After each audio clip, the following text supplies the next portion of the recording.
Cümleten selamun aleyküm hanımlar. Diva Patik YouTube kanalıma hepiniz hoş geldiniz. Bugün birlikte iki şiş dikişsiz güzel çok da kolay bir patik yapacağız. Ben patiğimde siyah ve kavun içi tonlarında 2 tane normal patiklik ip kullandım. Şişlerim 3 numara. Modelimiz de şöyle. Çok güzel, çok kolay, çok şık bir model oldu hanımlar. Patiğimizin kenarları, patiğimizin tabanı, bakın topuk kısmı, hiçbir yerinde dikişimiz yok. Bu patik benim elimin ölçülerine göre 37-38 numara ayaklar için uyumlu oldu. Hemen patiğimize başlayalım hanımlar. Patiğimize hemen şu taban bölümden başlayacağım. 46 ilmek olarak hanımlar daha büyük yapmak isteyenler benden 4 ilmek fazla başlayabilirler. Yani 48 ilmek başlayabilirler. 35-36 numara yapmak istiyorum diyenler de 4 ilmek eksik başlayabilir.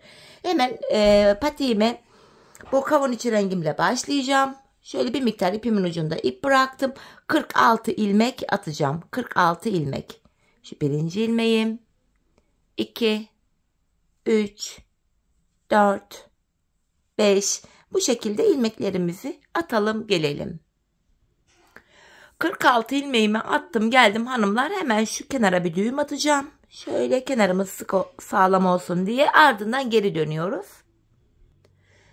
Bu aşamada haroşa örgü uygulaması yapacağız. Ben örgümüzün hem ön hem arka yüzünde düz örgü örerek haroşalarımı elde ediyorum. Kenar ilmeğimi aldıktan sonra hanımlar şöyle örmeden aldım. İlmeklerimi sırasıyla düz yani haroşa olarak örüyorum. Bu şekilde hepsini düz örüyorum. Sıra sonuna kadar ilmeklerimizi örelim gelelim. Evet, sıra sonuna kadar ilmeklerimi ördüm hanımlar. Şimdi geri dönüyorum. Ön yüzdeyim. Ön yüzde olduğumuzu şöyle kabul ediyorum. Şu başlangıç ipimiz sol taraftaysa ön yüzde 100 demektir. Burada da bakın bir diş haroşamız oluştu. Burada haroşalarımızı örmeye devam edeceğiz hanımlar. Ön yüzde ve arka yüzde ilmeklerimizi düz örünce bir diş haroşa düşüyor. Bu şekilde ilmekleri ön yüzde öreceğiz. Arka yüzde tekrar öreceğiz. Burada 2 diş haroşa olacak. Bu işleme devam edeceğiz. Ta ki burada 4 diş haroşamız olana kadar. Şimdi 4 diş haroşamızı örelim gelelim, ardından birlikte modelimize başlayalım. Evet hanımlar, 4 diş haroşamı ördüm geldim. Şimdi ön yüzdeyim, modele başlayacağız. Modelimize başlamadan önce ön yüzdeyiz hanımlar. Kenar ilmeğimizi aldıktan sonra ön yüzde sırası ile ilmeklerimizi düz olarak örüyoruz. Bu şekilde sıra sonuna kadar ilmeklerimizi düz örelim gelelim. Sıra sonuna kadar ilmeklerimi ördüm. Şimdi geri dönüyorum hanımlar. Arka yüzdeyim. Kenar ilmeğimi aldım. Arka yüzde de ilmeklerimi ters olarak örüyorum. Şimdi de sıra sonuna kadar ilmeklerimizi ters örelim gelelim. Sıra sonuna kadar geldim hanımlar. Bu aşamada sonuncu ilmeğimi örmüyorum. Çünkü ön yüzde renk geçişi yapacağım. Siyah ipimi ekleyeceğim. Hemen siyah ipimi alıyorum. Hanımlar, bu aşamada şöyle ilk ilmeğimi renk geçişi olduğu için siyah ipimle örüyorum. Hemen ikinci ilmeğimi de ördükten sonra siyah ipimin ucunu buraya düğümleyeceğim. Şuraya 2 tane düğüm atıyorum. Şöyle modele başladık hanımlar. Ön yüzde modelde birinci sıradayız şimdi. Şimdi ilk 2 ilmeğimi örmüştüm. Şu 3. ilmeğim, şu da şöyle siyahın ucunu atlatarak gideceğim, gizleyeceğim. Şu da 4. ilmeğim. İlk 4 ilmeğimi siyah ile ördüm hanımlar. 2 tane bu kavun içi ilmeğimi örmeden alıyorum. 4 ilmek siyah örüyorum. 2 kavun içi ilmeğimi örmeden aldım. 4 ilmek siyahımı düz örüyorum. 2 ilmek kavun içi örmeden aldım. 4 ilmek siyah örüyorum. 2 ilmek kavun içi örmeden aldım. 4 ilmek siyahımı örüyorum. 2 kavun içi örmeden aldım. 4 ilmek siyahımı örüyorum. 2 kavun içi ilmeğimi örmeden aldım. Tekrardan 4 tane siyahımı ördüm. 2 kavun içi örmeden aldım ve son 4 ilmeğimi de yine örüyorum. Bu şekilde hanımlar ön yüzde modelimizin ilk sırasını tamamlamış olduk. Şimdi geri dönüyorum. Arka yüzdeyim hanımlar. Modelde arka yüzde ikinci sıradayız. İlk ilmeğimi örmeden alıyorum. Siyah ilmeklerimi düz öreceğim. Ön yüze haroşa düşüyor. İpi kendime doğru aldım. 2 kavun içi ilmeğimi örmeden alıyorum. Siyah ilmeklerimi tekrar düz örüyorum. Yani haroşa. Kavun içi ilmeklerimi örmeden alıyorum. Siyah ilmeklerimi düz örüyorum. Kavun içi ilmeklerimi örmeden alıyorum. Sıra sonuna kadar bu şekilde modelimizi öreceğiz. Arka yüzde ikinci sıramız bu şekilde hanımlar. Şöyle kavun içileri örmeden alıyorum. Siyah ilmeklerimi düz örüyorum. Kavun içileri örmeden aldım. Siyah ilmeklerimi düz örüyorum. 2 kavun içi ilmeğimi örmeden aldım. Tekrar siyahlarımı örüyorum. Ön yüzde renk geçişi yapacağım için ipi kendime doğru aldım. Sonuncu ilmeğimi örmedim. Evet hanımlar, modelimizde böyle arka yüzde ikinci sıramızı tamamladık. Şimdi tekrar ön yüzdeyiz. Üçüncü sıramızı yapacağız. Üçüncü sıramızda da hanımlar yapacağımız işlem şöyle. Bu açık renkli kavun içi rengi ipimiz ile devam edeceğiz. Şöyle burada ilk ilmeğimi örerek başladım. İkinci ve üçüncü ilmeğimi de örüyorum. Bakın. Burada 2 tane örmeden aldığımız kavun içi ilmeğimiz vardı. Şimdi bu önde bir siyah ilmeğim var, bir kavun içi. Bu kavun içi önde olacak şekilde, siyah arkada olacak şekilde yer değiştirdim. Önce kavun içi, sonra siyah ilmeğimi örüyorum. Şimdi de burada bakın ikinci kavun içi rengi ilmeğim var. Bunu da hemen solundaki siyah ile yer değiştireceğim. Bu açık renkli ilmeklerimiz önden gelecek şekilde, siyahlar da arkadan gelecek şekilde yer değiştiriyoruz. Sonra yer değiştirdiğimiz ilmekleri sırasıyla düz örüyoruz. Araya 2 tane normal ilmeğimi ördüm. Şimdi bir diğer modelimi yapacağım. Bakın kavun içi ilmeğim, siyah ilmeğim var. İkisini yer değiştiriyorum. Kavun içi ilmeğim önden gelecek şekilde. Sonra bu ilmeklerimi sırasıyla ördüm. Şimdi de diğer kavun içi ilmeğimi solundaki siyah ile yer değiştirdim. Önce siyah, sonra da kavun içi ilmeğimi ördüm. Araya 2 ilmek düz örüyorum. Diğer modeli de aynı şekilde yapıyoruz. Kavun içi ilmekler önden gelecek şekilde, siyah ilmekler de arkadan gelecek şekilde ilmekleri yer değiştiriyoruz. Ardından da ilmekleri sırasıyla düz örüyoruz. Modelde ön yüzde 3. sıramız. Yine araya 2 ilmek ördüm. Bir diğer modelimi yapıyorum. Kavun içi ilmek ile siyahı yer değiştirdim. Önce kavun içi, sonra siyah ilmeğimi ördüm. Sonra diğer kavun içi ilmeğimi de solundaki siyah ile yer değiştirdim. Ve sırasıyla önce siyah, sonra da kavun içi ilmeğimi örüyorum. Model burada böyle şekilleniyor hanımlar.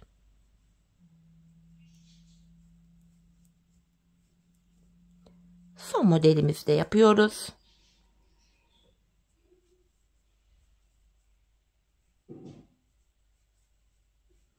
Bu şekilde ve kalan 3 ilmeğimi örüyorum. Evet hanımlar, şöyle. Şimdi geri döndük. Arka yüzde modelde 4. ve sonuncu sıradayım. Kenar ilmeğimi aldıktan sonra bu sonuncu sırada ilmeklerin tamamını ters olarak örüyoruz. Modelde sonuncu sıramız. İlk modelimizi böylece tamamlamış olduk. Her 4 sırada bir model kendini tekrar ediyor hanımlar. Bu şekilde sıra sonuna kadar ilmekleri ters örelim gelelim. Evet, arka yüzde ilmeklerimi ördüm hanımlar. Yine sonuncu ilmeğimi örmedim. Çünkü ön yüzde yine renk geçişi yapacağız. Modelin biri biterken hemen diğerine başlıyoruz. Şimdi ikinci modeldeyiz. 4 sıradan oluşan modeli tekrar edeceğiz. Şimdi tekrar modelde 1. sıradayız. Yine kenar ilmeğimi örerek başladım. Şu 2, 3, 4 ilmek siyah örüyorum. 2 ilmek örmeden aldım. 4 ilmek siyah örüyorum. 2 ilmek örmeden aldım. 4 ilmek siyah örüyorum. 2 ilmek örmeden aldım. Bu şekilde sıra sonuna kadar örelim gelelim. Sıra sonuna geldim hanımlar. Tekrar geri döndüm. Arka yüzde modelde ikinci sıradayız. Yine burada da kenar ilmeğimi alıyorum. Siyah ilmeklerimi düz örüyorum. İpimi kendime doğru aldım. Kavun içi ilmeklerimi örmüyorum. Bu şekilde siyahlarımı düz örüyorum. Kavun içi ilmeklerimi örmeden sağ şişime alıyorum. Arka yüzde modelin ikinci sırası bu şekilde yapılıyor. Yine sıra sonuna kadar ilmeklerimizi örelim, ardından buluşalım. Evet, ilmeklerimi ördüm. Geri dönüyorum hanımlar. Açık renkli ipime geçeceğim. Modelde ön yüzde 3. sıradayız şu anda. Kenar ilmeğimi renk içi olduğu için örüyorum. Hemen 2. ve 3. ilmeğimi de ördüm. Şimdi tekrar ilmekleri yer değiştireceğiz.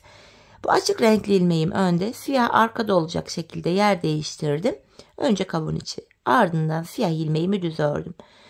Diğer 2. kavun içi ilmeğimi de solundaki siyah ile yer değiştiriyorum. Yine kavun içi ilmeğim önde, siyah da arkada olacak şekilde sırasıyla ilmeklerimi düz ördüm. Aralarda 2 ilmek örüyoruz. Sonra diğer modeli yapıyoruz. Bakın hep kavun içi ilmekler önden gelecek şekilde yer değiştireceğiz. Model düzgün düşsün diye. Bu şekilde. Yine arada 2 ilmek siyahımız var. 3. modeli de yapalım. Kavun içi ilmek önden gelecek şekilde, siyah arkadan gelecek şekilde yer değiştiriyoruz. Şöyle.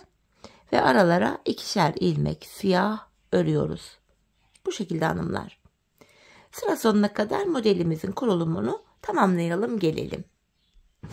Sıra sonuna kadar modelimi yaptım geldim hanımlar. Şimdi geri dönüyoruz. Arka yüzde modelde 4. ve sonuncu sıramız. Kenar ilmeğimi aldım. Arka yüzde ilmeklerimizi ters olarak örüyoruz. Hanımlar sıra sonuna kadar ilmeklerimizi ters örelim gelelim. Evet, arka yüzde ilmeklerimizi ördük. Şimdi bakın hanımlar, 2. modeli de tamamlamış olduk. Aynı modele devam edeceğiz. Tekrar modelin 1. sırası diye siyah ipimizle. Bu şekilde ilk 2 modeli yaptık. Model zaten birbirinin devamı şeklinde ilerliyor. Ben bu patiğime toplamda bakın siyahları sayıyorum. 1, 2, 3, 4, 5, 6 tane model yaptım. 4 sıradan oluşan modelimizden 6 tane yapacağız. Zaten ilk ikisini birlikte yaptık. Buraya 6 adet modelimizi tamamlayalım. Gelelim hanımlar. Ardından patiğimizin bu üst bölümüne geçeceğiz. Evet hanımlar, ben buraya toplamda 6 tane modelimi yaptım. Geldim. En son siyah ipimle işim kalmadığı için kestim. Ucunu da arkaya düğümledim. Hanımlar, en son 6. modelimin 4. sırasını yaptım. Çünkü her bir model 4 sıradan oluşuyordu. Şimdi patiğimizin şu bölümüne geçiyoruz. Bu bölümüne. Bu bölümde yine haroşa öreceğiz hanımlar. İşte kenar ilmeğimi aldım. Ön yüzde arka yüzde ilmeklerimizi düz öreceğiz. Bu şekilde sıra sonuna kadar ilmeklerimi öreceğim. Geri döneceğim. Arka yüzde yine düz öreceğim. Burada bir diş haroşa olacak. Aynı işlemi tekrar yapacağım. 2 diş tekrar yapacağım. 3 tekrar yapacağım. 4. Yani şu bölümde 4 diş haroşamız olacak. Buraya 4 diş haroşamızı hanımlar örelim. Ardından buluşalım. Çünkü bu bilek ayrımını, bilek bölümünü yapacağız. Bilek bölümünde sağ ayak farklı, sol ayak farklı yapılıyor.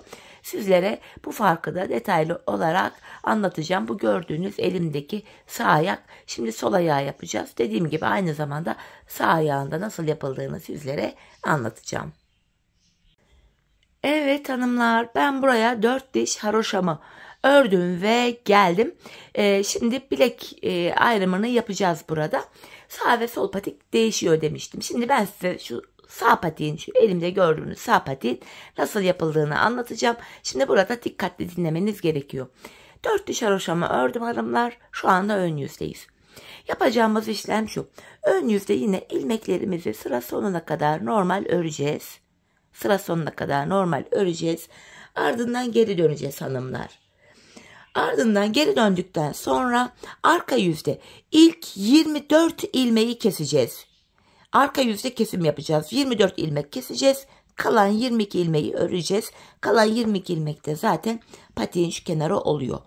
Tekrar ediyorum. Sağ patiği yapanlar ön yüzde ilmeklerin hepsini örecekler. Arka yüze döndüklerinde ilk 24 ilmeği kesecekler. Kalan 22 ilmekle patiğin iç kenarı için haroşalarını örmeye devam edecekler. Şimdi biz sol ayağı yapıyoruz. Sol ayakta da şöyle yapacağım hanımlar. İlk 24 ilmeğimi keseceğim. Sağ ayak için ön yüzde ilmekleri örüyorduk. Arka yüzde ilk 24 ilmek kesiyorduk. Sol ayakta ilk 24 ilmeğimi kesiyorum. Şu birinci kesimim. 2, 3, 4, 5, 6, 7, 8, 9, 10. Bu şekilde 24 ilmeğimizi keseceğiz. Devam ediyorum. 11, 12, 13, 14, 15, 16, 17, 18, 19, 20, 21, 22, 23 ve 24. 24 ilmeğimizi kestim. Geriye 22 ilmek kaldı. Siz patiğinizi daha fazla sayıda başlamış olabilirsiniz. Yani ben 46 başladım. 24 burada kestiğim için buraya 22 kaldı. Hanımlar kaç başlarsanız başlayın, ister 46 değil 42 ya da 50 başlayın, hiç fark etmiyor. Buradaki kesim sayısı şöyle olacak. Burada 22 kalacak. Kalan ilmekleri keseceğiz. Kenar sayımız 22 olmalı her halükarda. Bunu unutmayalım. 22 olarak kenarımız örülüyor. Bu kenardaki ilmek sayısı kalan ilmeklerde kesiliyor. Sayıları öyle ayarlayacaksınız. Şimdi bu kalan 22 ilmek ile patiğimin iç kenarını öreceğim. Bakın şu sol ayak. Model şöyle geliyor. Bu tarafta iç taraf oluyor. Sağ ayakta da model bu tarafa gelmişti. Bakın. İç taraf burası olmuştu. Tek farkımız bu. Kalan bölümleri tamamen aynı örülecek. Şimdi ben buraya bu 22 ilmek ile bakın kalan ilmeklerimi örüyorum. Haroşalarımı öreceğim. Sayarak gidelim. Bakın kalan ilmeklerden emin olmak için 5, 6, 7, 8, 9, 10, 11, 12, 13, 14, 15, 16, 17, 18, 19, 20, 21, 22. Gördüğünüz üzere hanımlar burada da 22 ilmek kaldı. Bu 22 ilmek ile iç kenarımızı örüyoruz. Kenar ilmeğimi aldım, arka yüzdeyim. Yine 22 ilmeğimi örüyorum. Patiğin tek farkı sağ ve sol ayak bu. Gayet kolay, anlaşılır bir şekilde tek tek anlattığıma inanıyorum. İlmeklerimi sıra sonuna kadar örüyorum.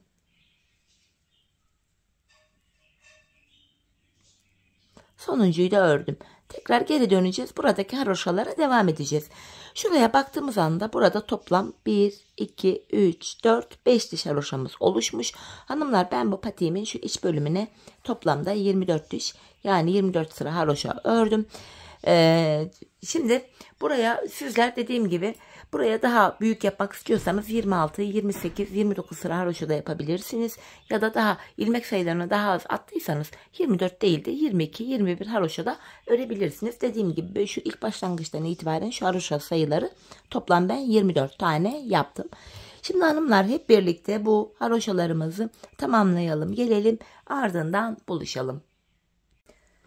Evet hanımlar, buraya 24 sıra haroşamı ördüm ve geldim. Şimdi buradaki ilmekleri keseceğiz. Öncesinde bu ördüğümüz sol patikti. Sol patikte bu haroşalı sade bölüm sol tarafta oluyor. Sağ patikte de hanımlar bunu bu şekilde V şeklinde açtığımızda şu desenli bölüm sağ tarafta, sağ desenli bölüm sol tarafta olacak. Haroşalı bölüm de sağ tarafta olacak, sağ patikte. Tam tersi. Desenli bölüm böyle, düz haroşalı bölüm burada oluyor. Tek fark bu. Şimdi buradaki ilmekleri ikişer ikişer toplayarak keseceğiz hanımlar. Gevşek, esnek bir kesim yapacağız bu bölümde. Sonrasında patiğimizin topuk bölümünü, yani arka bölümünü yaparken kesim yaptığımız ilmek yerlerinden ilmekler çıkartacağız. İlmekleri kolay şekilde rahat çıkartabilelim diye gevşek kesim yapıyoruz. İlmeklerin tamamını bu şekilde kesiyorum.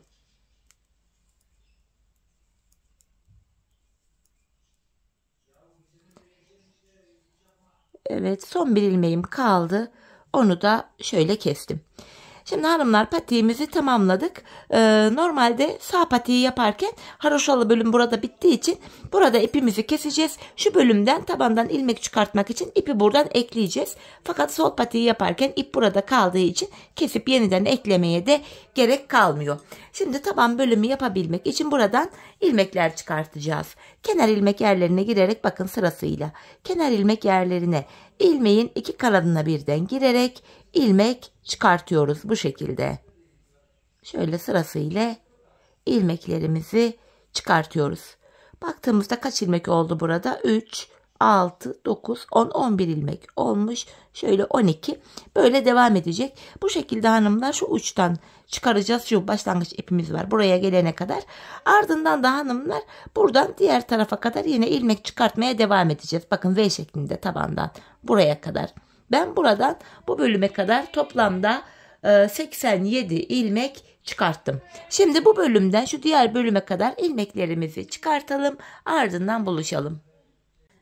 Evet, diğer uca kadar 87 ilmek çıkarttım. Geldim hanımlar, geri dönüyorum, arka yüzdeyim. İlk ilmeğimi örmeden aldım. Diğer ilmeklerimi sırasıyla düz olarak öreceğim. Bu şekilde sıra sonuna kadar ilmeklerimizi örelim, gelelim. Evet, sıra sonuna kadar ilmeklerimi ördüm hanımlar. Şimdi tekrar ön yüzdeyim. Burundan başlayarak tabanımızı yapacağız hanımlar. 87 ilmeğim var. Buruna 7 ilmek ayırıyorum. 87'den 7'yi çıkarttım. Geriye 80 ilmek kalıyor. 80 ilmeği de yana paylaştırınca yanlara 40'ar ilmek düşüyor. Öncelikle tabanımızı yapabilmek için şu ilk kenardaki 40 ilmeğimizi öreceğiz. Kenar ilmeğim 1, 2, 3, 4, 5, 6, 7, 8, 9, 10. 11, 12, 13, 14, 15, 16, 17, 18, 19, 20. Devam edeceğiz örmeye. 21, 22, 23, 24, 25, 26, 27, 28, 29, 30, 31, 32, 33, 34, 35, 36, 37, 38, 39, 40. 40 ilmeğimi ördüm. Şimdi patiğimizin burnu için bir 7 ilmek daha öreceğim. 1, 2, 3, 4, 5, 6, 7. Hanımlar, saydığımız anda şu kenarda da 40 ilmek kalıyor. 7 ilmeği de ördüm. Şimdi geri dönüyorum hanımlar. Bu aşamada ipimiz hep karşıda olacak ve ilk ilmeği örmeden alacağız. 7 ilmeğimi öreceğim böyle. Şu ikinci ilmeğim. 3, 4, 5, 6, 7. Tekrar geri dönüyorum. 7 ilmek ile böylece buraya bir diş haroşa ördük. Hanımlar, tabanımız 11 ilmek olacak ve 11 ilmek olana kadar her sırada yanlardan ikişer ilmek keseceğiz. Kestiğimiz ilmekleri ortaya ekleyeceğiz. Yine ipim karşıda. İlk ilmeği örmeden aldım. 2, 3, 4, 5, 6, 7 ilmeğimi ördüm. Şimdi yandan 2 ilmek keserek örüyorum. Bunu da ortaya ekledik. Kesim yaptığımız ilmeği ortada 8 ilmek oldu. Geri dönüyorum. İpim karşıda hanımlar. Şöyle ilkini örmeden aldım. Şimdi 8 ilmeğimizi örüyoruz. 2, 3, 4, 5, 6, 7, 8. Şimdi de şu kenardan 2 ilmek keserek ördüm. Bunu da ekledik ortaya. Ortada 9 ilmek oldu. Geri dönüyorum. Yine ipim karşıda, ilk ilmeği örmeden aldım. 9 ilmeğimi öreceğim. 4, 5, 6, 7, 8, 9. Yine kenardan 2 ilmek keserek örüyorum. Bunu da ortaya ekledik. 10 oldu. Geri döndüm. İpim karşıda, ilk ilmeği örmeden aldım. 10 ilmeği öreceğim. 4, 5, 6, 7, 8, 9, 10. Tekrar kenardan 2 ilmek keserek ördük. Bunu da ortaya ekledik. 11 oldu. O tabanımız 11 oldu. Artık 11 ilmek ile kesimler yapılacak. Yani şöyle yapacağız. Tabanda 11 ilmek var. 10 ilmek öreceğiz. 11. de kesim yapacağız. İpim karşıda, ilkini örmeden aldım. 2, 3, 4, 5, 6, 7, 8, 9, 10. 11. ilmekte yandan da bir ilmek alıp ikisini kesiyorum. Tekrar geri döndüm. Yine ipim karşıda, ilk ilmeği örmeden aldım. 10 ilmek öreceğim. 4, 5, 6, 7, 8, 9, 10. 11. de yine kesimimi yapıyorum. Her kesimden sonra geri dönüyoruz. Aynı işleme devam ediyoruz hanımlar. Tekrar ilk ilmeğimi aldım. 2, 3, 4, 5, 6, 7, 8, 9, 10. 11. ilmekte yandan da bir tane alıp ikisini kesiyorum. Tekrar geri döndüm. Aynı işlemi yapacağım. İlk ilmeğimi aldım. 2, 3, 4, 5, 6, 7, 8, 9, 10. 11. de yandan da bir ilmek alıp ikisini kesiyorum. Tabanımız 11 ilmek ile bu şekilde örülüyor. Her kesimde yanlardaki ilmek sayıları da birer birer azalıyor. Biz bu kesme işlemine hanımlar sağ ve soldaki ilmekler bitene kadar devam edeceğiz. Kesim sonunda şişimizde sadece tabanda kullandığımız 11 ilmek kalacak. Şimdi patiğimizin tabanını örelim, sonra buluşalım. Evet hanımlar, patiğimin tabanını ördüm ve geldim. Şişimde sadece 11 ilmek kaldı. Şimdi bu 11 ilmek ile patiğimizin arka bölümünü yapacağız. Yine ip karşıda, bakın ön yüzdeyim. İlk ilmeğimi örmeden aldım. Son 2 ilmeğim kalana kadar örüyorum. Son 2 ilmeğimi kesiyorum hanımlar. Şişimde 10 ilmek kaldı. Şuralarda kenar ilmek yerleri var. Hemen ilk kenar ilmek yerine ilmeğin iki kanadına birden girerek ilmek çıkarttım. Tekrar 11 ilmek oldu. Bu şekilde hem patiğimizin arkasını örmüş oluyoruz, hem de arkası şu kenarlara eklenmiş oluyor. Ardından geri dönüyorum. Yine ipim karşıda, ilk ilmeği örmeden aldım. Tekrar son 2 ilmeğim kalana kadar öreceğim. Son 2 ilmeğimi kesiyorum. Ardından geri döndüm. Çünkü ön yüzde ilmek çıkaracağım. Öyle daha çok kolayıma gidiyor. Hemen şuradaki ilk kenar ilmek yerine girerek, ilmeğin iki kanadına birden girerek ilmek çıkartıyorum. Yine 11 ilmeğimiz oluyor. Patiğimizin arkası bu şekilde yapılıyor hanımlar. Son 2 ilmek kalana kadar örüyoruz. Son 2 ilmeğimizi şöyle kesiyoruz ve bir sonraki kenar ilmek yerine girerek ilmek çıkartıyoruz. Geri döndüm. Yine ilk ilmeğimi alıyorum. Aynı işlemi yapacağım hanımlar. Yine son 2 ilmeğim kalana kadar ördüm. Son 2'yi kestim. Geri dönüyorum. Yine bir sonraki kenar ilmek yerine şurada girerek ilmek çıkartıyorum. İşlem böyle devam edip gidiyor hanımlar. Yeniden gördüğünüz gibi son 2 ilmeğimi kestim ve bir sonraki kenar ilmek yerine girip ilmeğimi çıkarttım. Biz bu işleme son kenar ilmek yerlerine gelene kadar, yani şuralara gelene kadar devam edeceğiz. Şimdi hep birlikte patiğimizin arkasını örelim, ardından buluşalım. Evet hanımlar, patiğimizin arka bölümünü son kenar ilmek yerlerine gelene kadar ördüm geldim. Artık ilmeklerimi ikişer ikişer toplayarak keseceğim. Patiğimizin örgü bölümünü bu şekilde tamamlamış oluyoruz. Son bir ilmeğim kaldı. Onu da kesiyorum. Şu arkada böyle tümsek bir görüntü oluşmasın diye şöyle buraya dibine tığım ile batarak burayı düzleyeceğim şöyle. Bir zincir çektim ve ipimi şöyle kesiyorum. Hemen ipimizin ucunu gizleyelim. Sonra patiğimize bakalım hanımlar nasıl olmuş. Bir de tek sıradan oluşan bir kenar oyamız var. Hemen onun yapılışını da kısaca sizlere anlatacağım. Bu şekilde arka ilmek aralarına girerek ipimizin ucunu gizliyoruz. Bakın hanımlar, patiğimiz görüntü itibariyle şöyle. Bu şekilde gayet haroşa örgü olduğu için şöyle göstereyim. Gayet esnek, ayağı saran bir model oldu. Bir de şöyle bakın. Kenar oyamız var. Tek sıradan oluşan. Hemen siyah ipim ile kenar oyamı geçeceğim. Öncelikle şöyle tığım ile bir tane ilmek oluşturuyorum. Bu şekilde hanımlar şu arka bölümden topuk kestiğimiz yerden itibaren başlayacağız kenar oyamızı yapmaya. Önce ilmeğimi buraya sabitliyorum. Hanımlar, ipimi tığıma doluyorum. Sıradaki kenar ilmek yerine batarak ilmek çıkartıp tığımdaki 3 ilmeği topluyorum. İpimi tığıma doladım. Kenar ilmek yerinden ilmek çıkarttım. Tığımdaki ilmeklerimi topluyorum. Kenar oyamızı bu şekilde yapıyoruz. Sırasıyla kenar ilmek yerlerine batarak ilmekler çıkartıyoruz ve tığımızdaki ilmekleri topluyoruz. Bu şekilde devam edeceğiz.